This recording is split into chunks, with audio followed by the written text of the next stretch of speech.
अस्सलाम वालेकुम। Welcome to कप्तान खान टेक्नोलॉजीज़।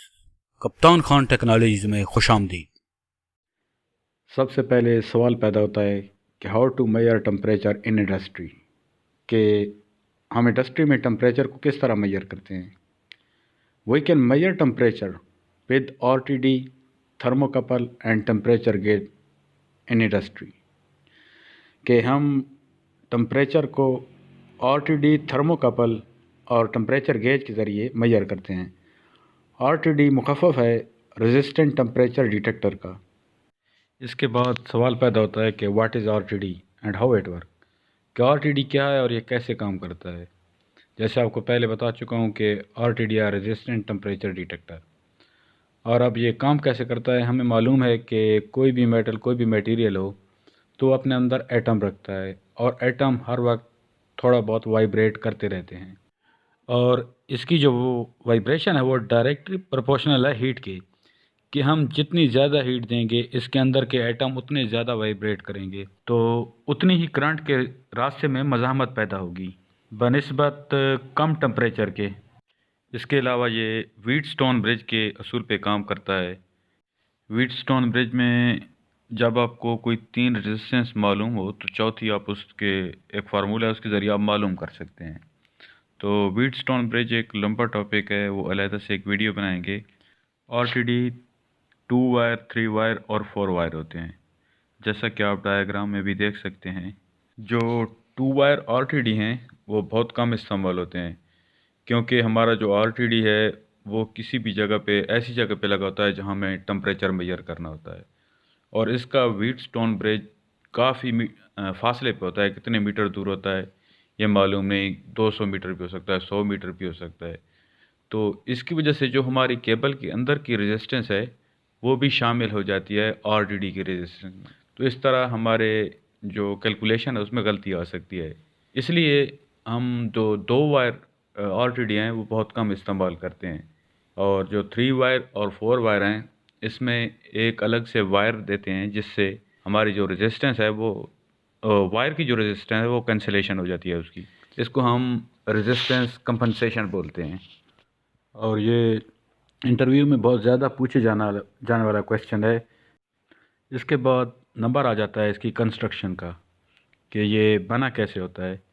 ये सामने आप इसकी शक्ल देख सकते हैं। इसमें प्रोटेक्टिंग ट्यूब है जिसके अंदर हमारा सेंसिंग एलिमेंट है, फिर इसकी मेल थ्रेड फिटिंग है, और इसके ऊपर इसका कनेक्टिंग हेड है जिसके अंदर हम केबल्स वगैरह की टर्मिनेशन करते हैं। और नीचे फिटिंग सेंसिंग एलिमेंट के बिल्कुल नीचे आपको एक बोल्ट सा नज़र आ रहा है। ये असल में बोल्ट नहीं, ये इसका थर्मोवेल है जिसमें हम RTD को फिट करते हैं, क्योंकि हम चाहते हैं कि हमारा जो मटेरियल है डायरेक्ट हमारे सेंसिंग एलिमेंट या प्रोटेक्टिंग ट्यूब पर हिट ना करे। इस वजह से हम पहले थर्मोवेल को इंस्टॉल करते हैं, और इस थर्मोवेल के अंदर हम RTD को इंस्टॉल करते हैं। तो चलें देख लेते हैं कि इसको फिट किस तरह किया जाता है। ये हमारे पास एक स्टोरेज टैंक है, तो इसके अंदर हम RTD को कैसे फिट करते हैं आपको दिखाते हैं। सबसे पहले इसके अंदर हम थर्मोवेल को लगाते हैं। ये इसकी फीमेल थ्रेड होती है जिसके ऊपर हम थर्मोवेल को लगाते हैं उसकी मेल थ्रेड के ज़रिए। ये मेल थ्रेड को घुमा के ऊपर लगा देंगे। फिर इस थर्मोवेल के अंदर एक फ़ीमेल थ्रेड होती है। फिर हम RTD की जो मेल थ्रेड है फिर इसी तरह इसमें इंसर्ट करके उसको घुमा के इसके ऊपर लगा देते हैं। इसके बाद जो RTD में मटेरियल इस्तेमाल होते हैं हम उनके बारे में आपको बताते हैं। इसके जो सेंसिंग एलिमेंट है वो बहुत से मटेरियल से मिल के बनता है, जबकि इसकी सबसे मशहूर किस्म जो है वो PT100 है, प्लाटीनम की। इसमें इस्तेमाल होने वाले मटेरियल प्लाटीनम, कॉपर, निकल और टंगस्टन वगैरह हैं, जबकि हम ज़्यादातर PT100 इस्तेमाल करते हैं प्लाटीनम का, क्योंकि जो दूसरे मटेरियल हैं वो हीट के लिहाज से सेंसिटिव बहुत कम होते हैं, इसलिए उनका इस्तेमाल बहुत रेयर होता है। तो हम ज़्यादातर PT100 ही इस्तेमाल करते हैं इंडस्ट्री में। इसको PT100 इसलिए बोलते हैं क्योंकि इसकी जो मज़ामत है, रेजिस्टेंस है, वो 100 ओम होती है, 100 ओम होती है 0 डिग्री पर, और इसकी 1 डिग्री पर 0.385 रेजिस्टेंस चेंज होती है, यानी कि इसकी रेजिस्टेंस बढ़ती है। ये बराह रास्त मुतनासिब है हीट के। जैसे ही हीट बढ़ेगी हमारी रेजिस्टेंस उतनी ही बढ़ जाएगी। अगर इसकी वायर्स डायरेक्ट हमारी पीएलसी या डीसीए सिस्टम में जा रही हैं तो हमारे उस कॉर्ड के अंदर व्हीटस्टोन ब्रिज लगा होगा, जिससे हमें इसके रेजिस्टेंस की वजह से टेम्परेचर का पता चलेगा। और अगर इसकी वायर्स टेम्परेचर ट्रांसमीटर में जा रही हैं तो ये सारी कन्वर्जन्स वगैरह टेम्परेचर ट्रांसमीटर में होगी, और इससे 4 to 20 मिली एम्प्स का सिग्नल जाएगा हमारे डीसीएस या पीएलसी में, जो इसकी रेजिस्टेंस के चेंज होने के हिसाब से 4 to 20 मिली एम्प जनरेट करेगा और हमें पता चलेगा कि हमारा टेम्परेचर कितना है।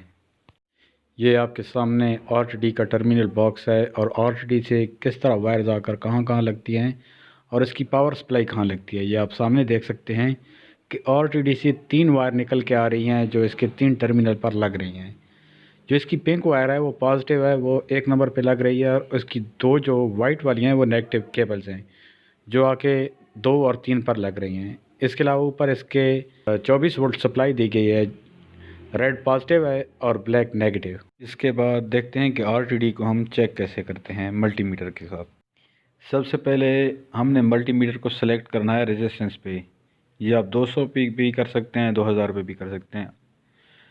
इसके बाद रेड प्रॉब जो है हमारी वो लग जाएगी पिंक के साथ, और जो हमारी ब्लैक प्रॉब है वो किसी भी वाइट के साथ लगाएंगे तो आपको रूम टेम्परेचर पर तकरीबन 25 दर्जा हरारत होगा तो 110 ओम आपको रेजिस्टेंस देगा।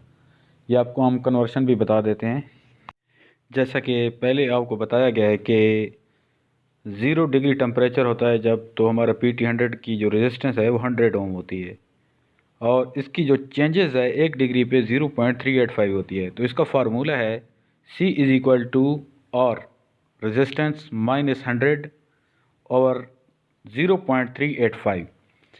जब हम 110 में से, मिसाल के तौर पे हमारे रेजिस्टेंस 110 आ रही है, जब 110 में से हम 100 को माइनस करेंगे और 0.385 पे तकसीम करेंगे तो हमारा एग्जैक्ट जवाब आ जाएगा कि हमारे इस टाइम टेम्परेचर कितना है। तो जब हम 110 में से 100 निकालेंगे तो ये 10 आएगा, और इसको हम 0.385 पर जब तकसीम करेंगे तो हमारा टेम्परेचर 25.97 तकरीबन 26 के आसपास आएगा। तो हमें पता चल जाएगा कि हमारा PT100 जो है वो सही काम कर रहा है। कोशिश की है कि टॉपिक को मुकम्मल तौर पे कवर करूं, लेकिन अगर इसके बावजूद कोई सवाल आते हैं तो आप कमेंट्स बॉक्स में लिख सकते हैं। इसके बाद चलते हैं थर्मोकपल की तरफ। थर्मोकपल भी हमारा जो है टेम्परेचर सेंसिंग एलिमेंट है या इंस्ट्रूमेंट है। इसमें सबसे पहले सवाल पैदा होता है कि ये कैसे काम करता है। तो ये सी बैक इफ़ेक्ट के असूल पे काम करता है। फिर इसके बाद सवाल पैदा होता है कि सी बैक इफ़ेक्ट क्या है। जब 2 मुख्तलिफ़ किस्म की वायर्स को आपस में जोड़ा जाता है और इसके 2 जंक्शन बनाए जाते हैं, एक हॉट जंक्शन होता है और एक कोल्ड जंक्शन होता है। हॉट जंक्शन पे हमारा टेम्परेचर ज़्यादा होता है, जबकि कोल्ड जंक्शन पे हमारा रूम टेम्परेचर अगर है तो इलेक्ट्रॉन्स हॉट जंक्शन से कोल्ड जंक्शन की तरफ ट्रेवल करेंगे और एक पूरा लूप बनेगा। अगर हम इनके दरमियान में मल्टीमीटर लगा देते हैं तो हमें कुछ ना कुछ मिली वोल्ट मिलेंगे। तो इन मिली वोल्ट्स के ज़रिए हम अननोन टेम्परेचर को मालूम कर सकते हैं।